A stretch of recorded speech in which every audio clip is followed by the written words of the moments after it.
paldies!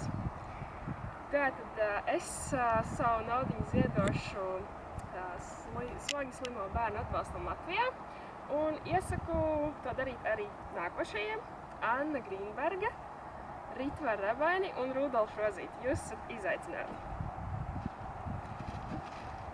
Tā. Kas jādara?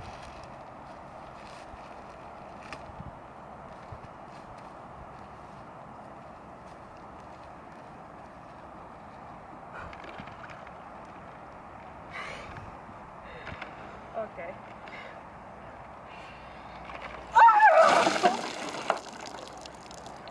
Jā, neaizmirstu ziedot.